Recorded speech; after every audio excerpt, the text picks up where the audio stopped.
So full cost accounting, one in my definition I use, my working definition for wisdom in the public domain, is that it takes into account what needs to be taken into account for long-term broad benefit. And the idea that you would just look at the upsides of anything means you aren't taking into account what needs to be taken into account. There's going to be downsides that are going to mess with the benefits you see in your policy or your economic decisions. And let's see this a lot in technology. Technological development.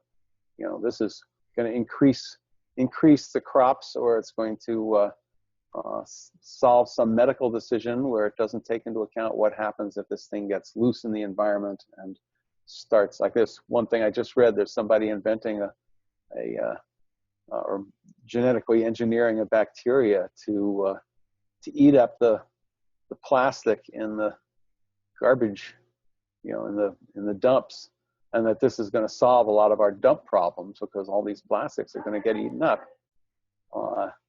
And I go, what if that gets loose and suddenly all the plastics that we have are getting eaten up by this bacteria? And it's like, there's no discussion of that in the mainstream article in Time magazine I was reading. It was just mentioned that this is a really brilliant thing, ecological thing. And that's so true in so many dimensions of technological development. So those are, I'll add that to my most economic and political and technological decisions. Many other decisions routinely ignore major negative impacts. And externalizing the social and environmental costs. So we have our cars, cars and meat are typical examples of, we love these things. They have a major piece of part in our lives, and they have all these negative impacts that we don't have to pay for. We can buy our meat or buy our cars, and there are future generations and the climate are going to be paying for that. And disadvantaged people, there's a whole movement for ecological justice, because a lot of the most polluting areas are areas where poor people live. None of the rich people want to live in the pollution, so the poor people end up there. So this is being dumped, and you have people who are being paid hardly anything. We have people who are close to slave labor. We have actual real slave labor in our prisons, creating things, private prisons where they're making things that being paid 10 cents an hour or whatever. And we have sweatshops creating our clothes, etc. And they come about, it's done because it's cheap. So we have a whole economic system that is based on getting a good deal. The corporations and the consumers want a good deal. They want to pay as little as possible. We want to pay as little as possible. And the system is set up so that if you can take the social and environmental costs and externalize them into the larger society, the larger future, the larger natural system, then we can get a good deal. But that is ultimately disastrous. The self-organizing system, the other pattern called self-organization, if you have a system that is self-organized where the costs are being externalized, the system will self-destruct. But if all the feedback loops, if you have a really feedback-rich environment where all the costs, the negatives, the downsides, the harms are internalized into the system, so that the people who are buying the stuff or using the stuff are having to pay for or experiencing the downsides, that helps a balancing feedback loop so that the system can be healthy. And so to be wise, policy decisions and prices that guide economic decisions must account for downsides as well as upsides, both proven and potential. This is where it gets dicey when you are in a fast developing economy, a fast developing technological environment, where new crises are developing, and you have fast developing political, social situations. to have to prove that there's going to be negative impacts to doing something means that you most of the time will not be able to really take into account what needs to be taken into account.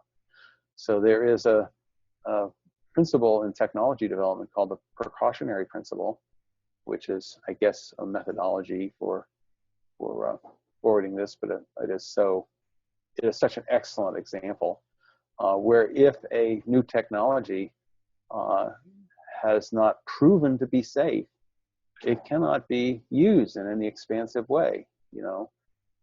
You might be able to develop it, but it never gets beyond the lab. And there are some very few, I think San Francisco has something in terms of the technologies that they use in the San Francisco city government are ruled by the precautionary principle. But it's really hard to apply with the speed with which we are developing. The Amish provide a really interesting thing on the technological development because they don't automatically go, wow, here's something that's going to make our lives easier and more convenient and more efficient. They review. They're not anti-technology, but they take a lot of thought and deliberation about what is the impact going to be on our communities. And they do accept tentatively certain technologies, and if they don't work out well and there's too many negative impacts, they stop using them. Not all of us want to be Amish, but that's a piece of the Amish practice that in a wise democracy, there'd be much more of that kind of consciousness, much more things like the carbon tax where you're contributing to climate change, you're going to pay for it.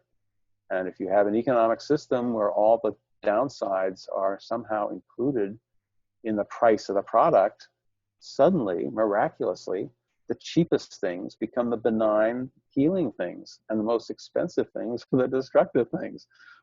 So everything turns upside down. You suddenly have a free market that heals the earth instead of destroying it, which is, people blame the free market capitalism for destroying the world, but it's the way it's designed. The way the free market is designed doesn't include internalize these costs, and you have capital is just money rather than all the other forms, human capital, natural capital. Once you start putting all the kinds of capital in, so how do we design a system like that, which has all the appropriate feedback loops? And that goes for the political system too. When I have a proposal I want to push all the positives of that and ignore the negatives. And the people who are against me are going to be trying to ignore the positives of my proposal and advocate the negatives. And at a larger systemic system, that works okay if you can somehow include all of those. But when you have power distorted, suddenly there's only the positive things or only the negative things are being featured. And the full complexity is not being wrestled with. So we want to internalize basically not just the costs, but the full complexity. The costs are part of that complexity, but this is the one part of it is full cost accounting, taking into account, often in totally financial terms, taking into account the social and environmental costs of certain kinds of economic activity, political decisions, technological developments.